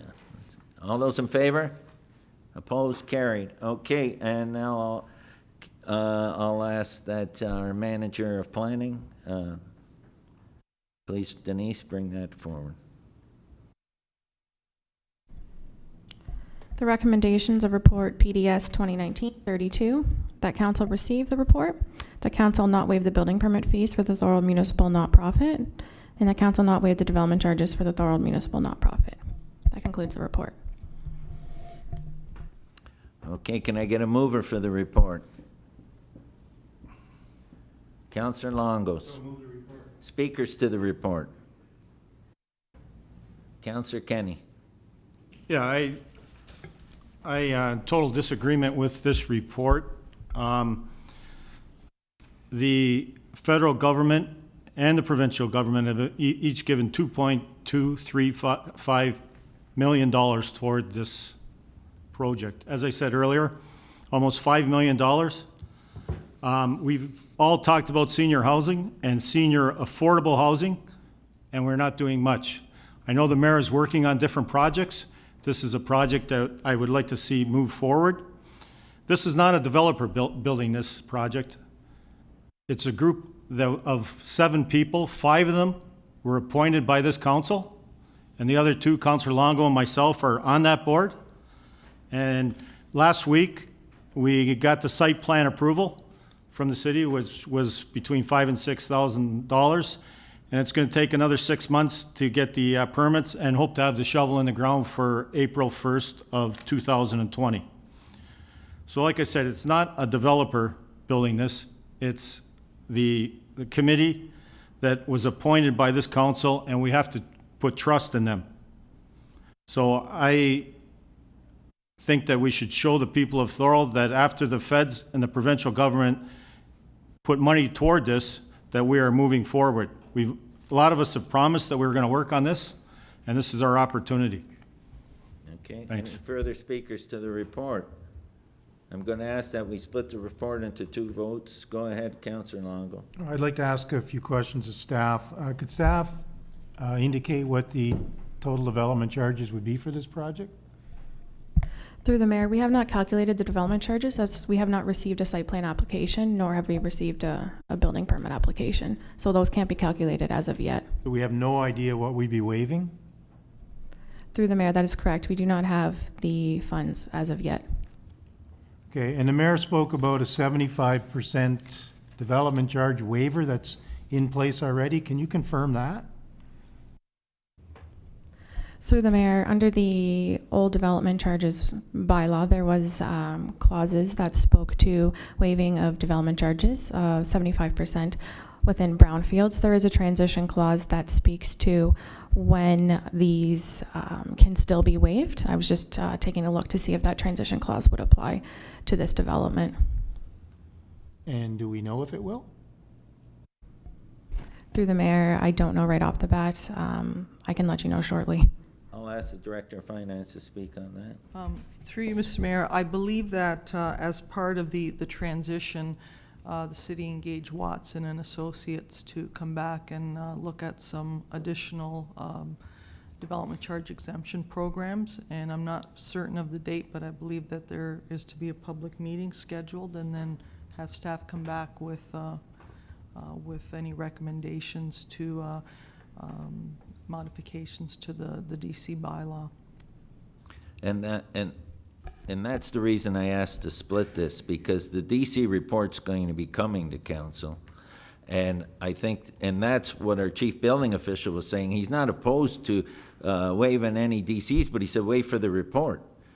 That's why I asked we should split this, look at the building permit fees tonight, and wait for the report to come on the DCs.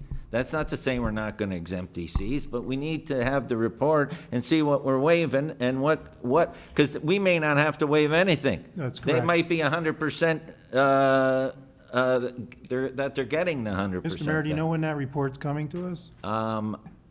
Do you have a timeline? It's going to be like it's going to be before the end of the year, I would guess, right?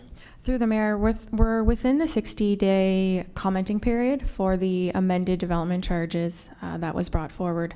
As part of that, after that time frame is when we would be bringing, so I would suspect November. Mr. Mayor, may I ask the presenter another question? Yeah. Sergio? Would it hurt you if you had to wait a couple months for this report to come back? I mean, I'd like to get certainty as soon as possible, but sure, I mean, if people feel like they have to wait, we expect to break ground sometime in the spring. We have a very tight timeline on it. As you can appreciate, with a large project, you want to try to get all your finances ahead of time. Sure. To know exactly, if you have to borrow more money or so on. So we would like to know as soon as possible. Right. But as you can understand from our yeah, point, we don't sure. even know what the development charges are. We don't know if 75%'s exempt. We don't know if the other 25's exempt. Yeah. I'm not even sure what I'm making a decision on. Well, I guess the decision would be on, I mean, you're not making a decision with a complete blank check. The development charges, Yes, it is, because I have no idea what the development charges are. I mean, you can look at buildings of this size and what development charges tend to be. There's the ballpark figure you can arrive at. But I mean, yeah, I appreciate that you need to know a specific number, but you could also make a decision on principle. My understanding is that report that is going to come to you in a few months is going to ask you to make a decision on whether to waive development charges for certain nonprofits. And you're not going to actually know the individual projects. You're going to make a decision, same as now. In a few months, you're going to decide whether or not to waive development charges for nonprofits, and it's not going to be specific to any one project. It's going to be a general decision on whether or not you will waive them. So it's the same decision that you're making now. You won't know the specific costs of all future projects that you'll be waiving in a few months either, right? It's the same type of decision now as it is in a few months, really. Well, it isn't, because there's Isn't, it isn't. brownfield. There's brownfield involved here too, okay? My I got- problem is, Sergio, I spend the taxpayers' money like it's my own, and I wouldn't, if this was me sitting at a kitchen table trying to do a deal with somebody, I wouldn't spend the money. I don't know enough. Okay. I'm asking if you can wait 2 months. Well, I mean, if you decide against it, of course, we can wait and come back to council in 2 months. But sure, right? I mean, how can I answer that? Of course I can wait. If you decide no, then I will wait and hopefully try to convince council again in a few months. Okay, I got Councillor Hanley. I'd like to put a deferral motion on the floor in regards to the subject, in regards to the development charges, until further. Well, all you would have to do is accept the report on Part B, but Part A is a separate, so that's why. That's why you wanted to separate it. That's why I want to split the vote. So on you that. didn't say A or B, so I'll do a deferral on. No, you don't have to item do a B. deferral. You accept the report and wait for the report to come back. That's what he's asking. Am I right? But if we don't pass it, then there's no deferral.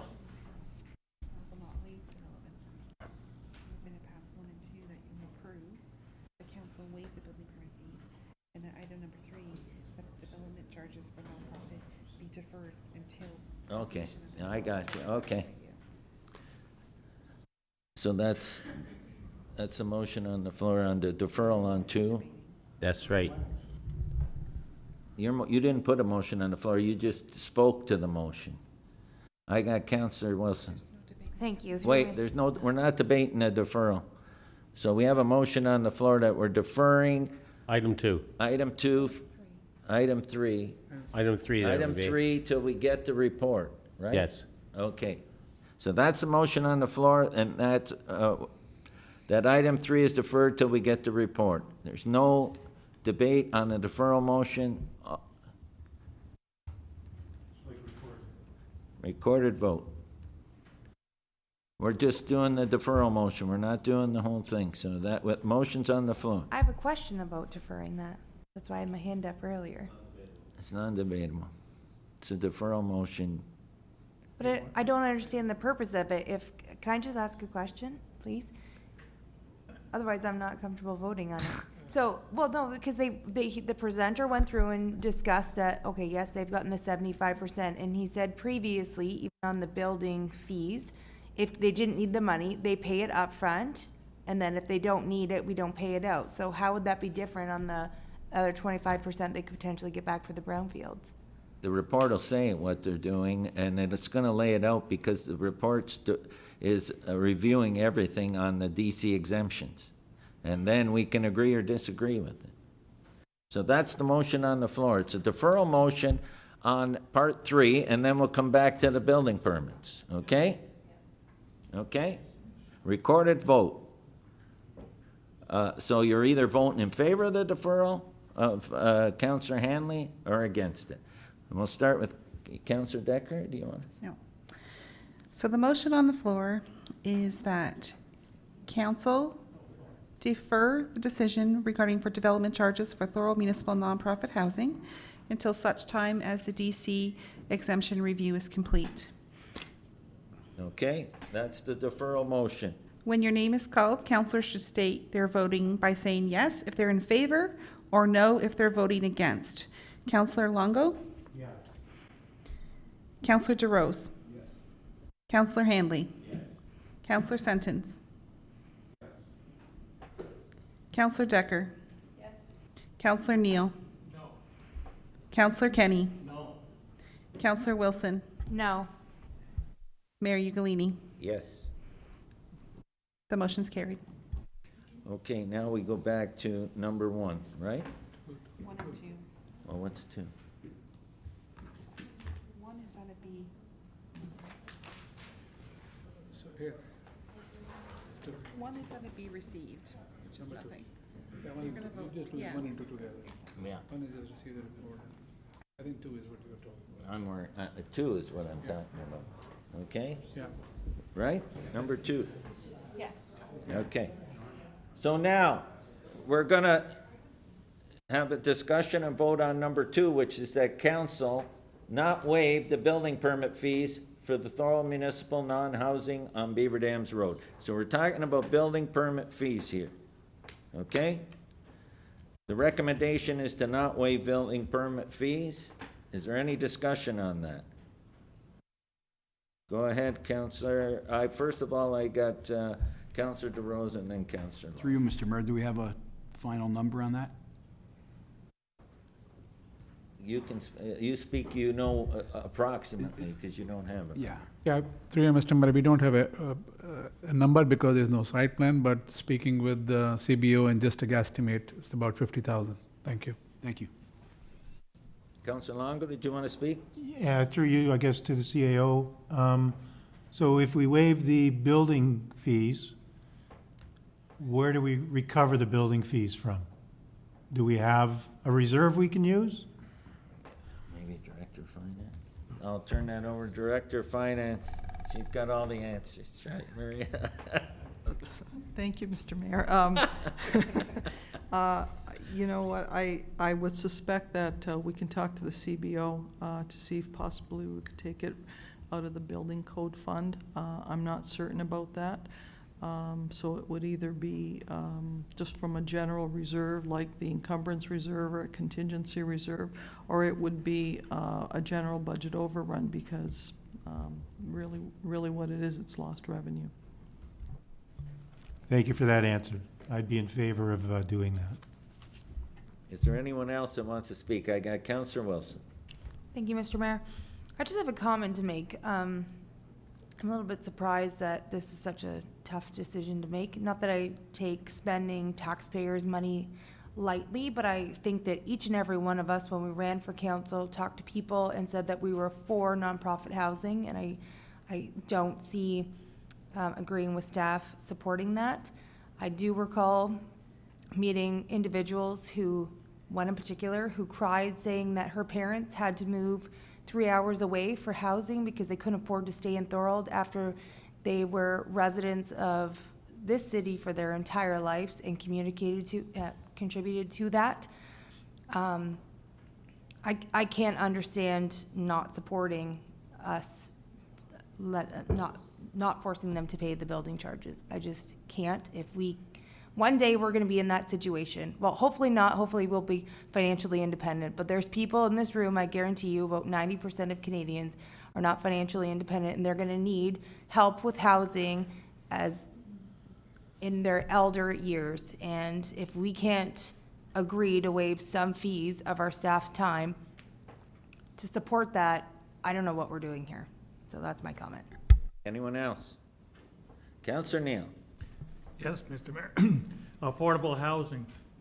All four major parties are all in the affordable housing business now because affordable housing has become a Canada-wide situation. And I sat on the nonprofit housing board for a number of years, and this project needs to go ahead. And part of the reason it should go ahead is we have to do the best we can in order to help them do that. And this will be the first, I think, of a number of projects that they will do in the future. And we've already waived building permit fees on a project already through the nonprofit housing. And so I will be voting for waiving the permit fees for the nonprofit housing because I think we need to help the affordable people as much as possible, and this is one way to do it. Okay, any further discussion? And just to make it clear, we're voting on the building permits. We did not turn down DCs tonight, okay? All we did is we're waiting for the report. So I don't want people to say, oh, we're not giving them. We did not vote tonight to not give them DCs. We said we'd wait for the report that's coming. That's what we agreed to. Now we're voting on whether or not we are giving building permits. So can I get a counselor to amend the recommendation? There's someone want to amend the recommendation. I got Councillor Longo to read that council waived the building permit fees instead of not. We're going to remove the word not from number 2. Is that? That's correct. Are you good with that? I'm good with that, Mr. He's good with that. Any speakers to that? Okay, so we're voting on that council waive the building permit fees for the Thorold Municipal Nonprofit Housing on Beaver Dams Road. Okay, so, a recorded vote.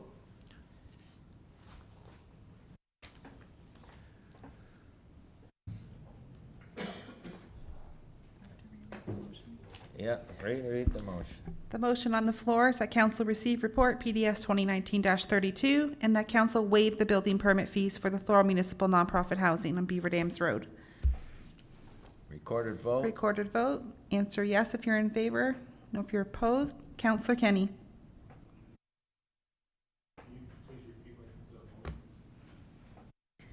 That council receive report PDS 2019-32 and that council waive the building permit fees for the Thorold Municipal Nonprofit Housing on Beaver Dams Road. Councillor Wilson. Yes. Councillor Sentence. Yes. Councillor Hanley. Yes. Councillor DeRose. Yes. Councillor Longo. Yes. Councillor Decker. Yes. Councillor Neal. Yes. Mayor Ugolini. Yes. That's unanimous. Okay. So that's that. Now, we're gonna move back. And I'm sure that, Emilio Romano will be happy if we move back. We're gonna move back to, consent reports. Number four, call for reports to be brought forward from consent. Does anyone want to speak on any? Okay, seeing none, I need a motion to move reports on consent. Can I get a motion? I got Councillor Hanley. Okay, consent reports, all in favor? Opposed? Carried. So consent reports are done.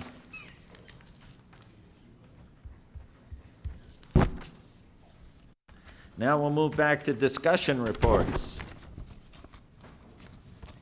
PWCS 2019-63, Thorold South Sanitary Sewer and Water Main Budget Reallocation. And I'll turn this over to Jeff Holman, our Director of Public Works and Community Services. Thanks, Mr. Mayor. The recommendation is that council approve the funding of the additional $347,014 plus HST from the Capital Asset Transportation Reserve in the amount of $260,261 plus HST and the remaining $86,753 plus HST from the Sewage Capital Reserve. Can I get a mover for the report? Councillor Neal. Speakers to the report. So moved. Councillor Longo. Thank you, Mr. Mayor. Through you to Mr. Holman.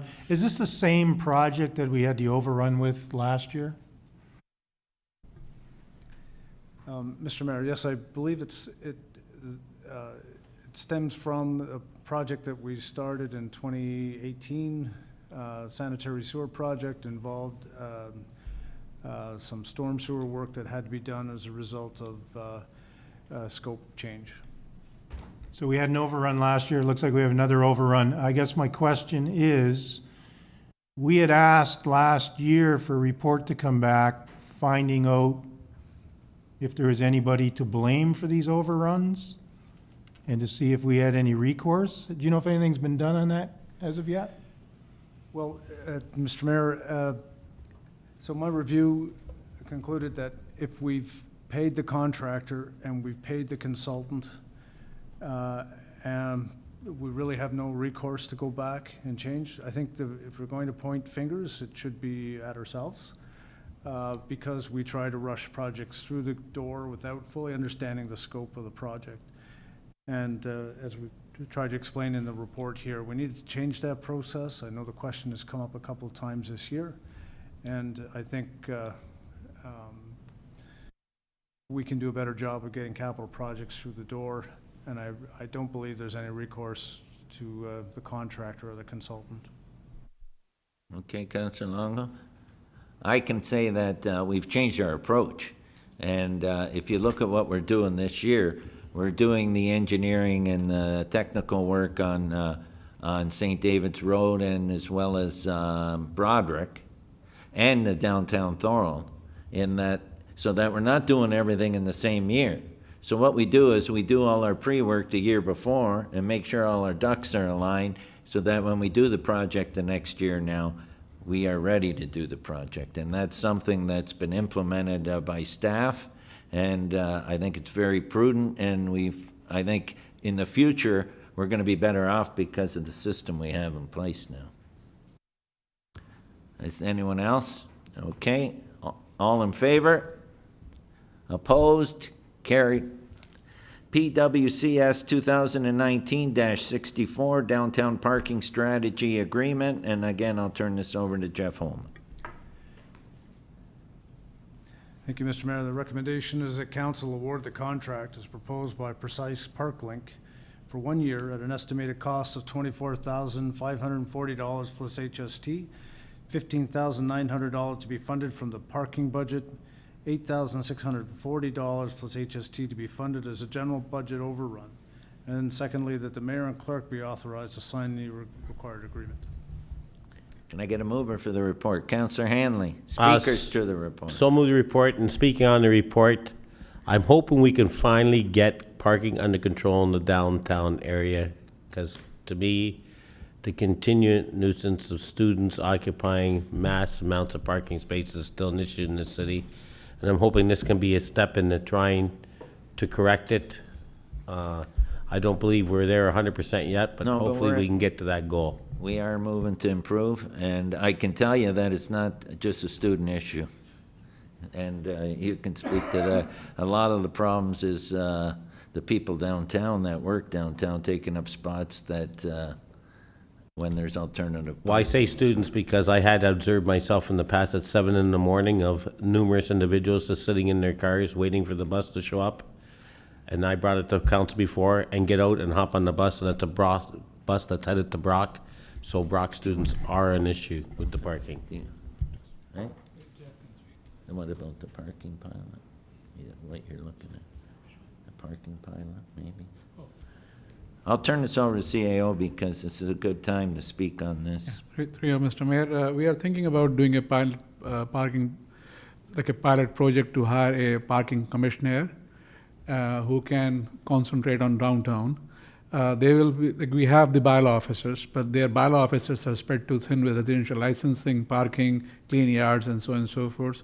So if we can specifically have an individual going through the downtown area and concentrating on parking, that's what we are thinking about. To start with a pilot project, if it is a success, then we could come with a more permanent solution for that.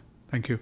That would be great, because I had brought up in the past about a commissioner in a downtown core specifically, and that's what we need. I can tell you that staff's working on putting together a plan. They'll work with the union, and then if they get to the point, then they'll bring a report to council, and council will decide if they want to forward on that or not. But it'll be a council decision, okay?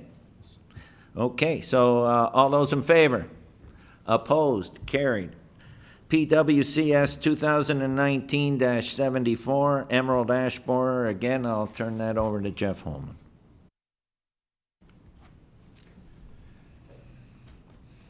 Thanks, Mr. Mayor. The recommendation is the council receive the information report as follow-up from the meeting of August 8, 2017, requesting investigation as to if the emerald ash borer represents a threat to maple trees. Can I get a mover for the report? I got Councillor Sentence. Speakers to the report. Councillor Hanley. I'd just like to say I'd like to see that the report come forward. It was myself that requested it, seeing that we had some issues with the dying off of some maple trees within the city. And I'm glad to see the report come forward and bring it to an end. Thank you. All those in favor? Opposed? Carried. PWCS 2019-76, Life Safety Systems Deficiencies Repairs. Again, I'll turn that over to Jeff Holman. Mr. Mayor, the recommendation is that council approve the award of repairs to the life safety systems in the amount of $24,178.60, HST excluded, to our existing service provider, TAS Electrical Fire and Security, Inc. Secondly, that $23,078.80, HST excluded, of the overall amount be funded from the municipal land and building reserve. And three, that $1,099.80, HST Oh, the excluded, memo went of the overall amount be funded from the arena reserves.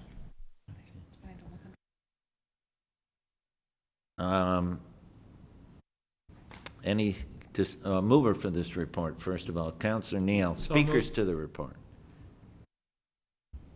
Seeing none, all those in favor?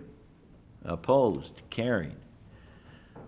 PDS 2019-29 recommendation report regarding a request to apply for minor variances for 6 Ann Street. And I'll turn that over to our manager of planning, Denise. Through the mayor, the recommendations of the report that Planning and Development Services Report PDS 2019-29 be received, and that council allow a minor variance application to be submitted before the second anniversary of the approval date of bylaw number 99/2019 in accordance with section 45(1.4) of the Planning Act. This concludes the report. Can I get a mover for the report? Counselor Longo. Speakers to the report. Seeing none, all those in favor? Opposed? Carried. We've done the nonprofit housing. Now we're on to CC 2019-54, appointment to age-friendly committee, and I'll turn this over to our clerk, Donna Delvecchio. Thank you, Mr. Mayor. The recommendation is that the resignation from Ms. Carolyn Bork-Wiley be received for information purposes, and that council select one individual from the application received to sit on the age-friendly committee for the duration of the council term. There's one applicant. It's included in your confidential package. If someone would like to make a motion. Counselor Longo. Any speakers? Seeing none, all those in favor? Opposed? Carried. CC 2019-55, leave of absence request, member of Active Transportation Advisory Committee and Age-Friendly Committee. And I'll turn this over once again to our city clerk, Donna Delvecchio. Thank you, Mr. Mayor. It's recommended that Rhianna Burkholder be granted a leave of absence until April 2020 from both the Active Transportation Advisory Committee and the Age-Friendly Committee. That concludes the report. Any speakers to the report? Can I get a mover for the report first? I got Counselor Neal. Speakers? So moved. All those in favor? Opposed? Carried. CC 2019-56, council representative on the Greater Niagara Circle Route Committee, and I'll turn this over again to our city clerk. The recommendation is that council select one representative to sit on the Greater Niagara Circle route, and that the city clerk be directed to advise the regional clerk of the appointment. Do I have anybody that wants to be on the Circle Route Committee? Seeing no counselor, I'll put my name forward. And I sat on the committee last term at the region, and if no counselor wants to sit on the committee, I'll sit on it. But I mean, I gladly turn it over to any counselor that wants to sit on the committee. When do they meet? They meet during the day, and it's usually, well, last time it was Wednesday afternoons, 1 o'clock-ish. But I can't guarantee that the committee hasn't met yet, so there's been no defined time. The committee, the region's currently working on their terms of reference for the committee, so they don't have much more information other than their first step, which is seeking a municipal representative at this time. And because there's a lot of staff resources and that, it's usually during the day. But I mean, if someone wants to put forward, if not, I'll sit on it because I have a passion for cycling, so that's why. Okay, so do I have to? So the motion is that Mayor Ugolini be Thorold's rep on the Greater Niagara Circle route. All those in favor? Opposed? Carried. Where are we now? CC 2019-57, council and board committee appointments. I'll again turn this over to our city clerk. The recommendation is that council appoint individuals to the Thorold BIA area for an at-large member. There's one application that's been received. And that's in here, correct? You may note that the applicant does state that they work at a law office. I did reach out to ensure that she's available to meet during the day, and there is no conflict. Okay. Would someone like to make a motion? Okay. So moved. Okay. Okay, all those in favor? Opposed? Carried. Genevieve Carberry is appointed to the Thorold BIA. And before we go in camera, we're gonna go, We have the Allenburg Community Center, what one's that? Oh, there's two. Okay, I'm sorry. Allenburg Community Center Board. There's one applicant. Go ahead, Councilor Long. Any speakers? All those in favor? Opposed? Carried. Jeremy Eggeter has been approved to Allenburg Community Center. And before we go in camera, we're gonna go back into, regular council and do the, council committee and board meeting minutes to review for information purposes. Councilor Longo? Moved by myself, second by Counselor DeRose, that council receive and file the minutes of the committees of council/local boards as presented. Any errors or omissions or any discussion? All those in favor? Opposed? Carried. And now can I get, do you have the, can I have a motion to go in camera? Counselor Wilson. In accordance with Section 239 of the Municipal Act, a meeting or part of a meeting may be closed to the public if the subject matter being considered is about proposed acquisition of land. Could I have a motion to move into closed session? And I had Counselor Wilson to discuss the fire chief's verbal report, fire station land, proposed acquisition of land, and to adopt the minutes of September 17th, 2019, in-camera general committee meeting. All those in favor? Opposed? Carried. So we'll move into in-camera.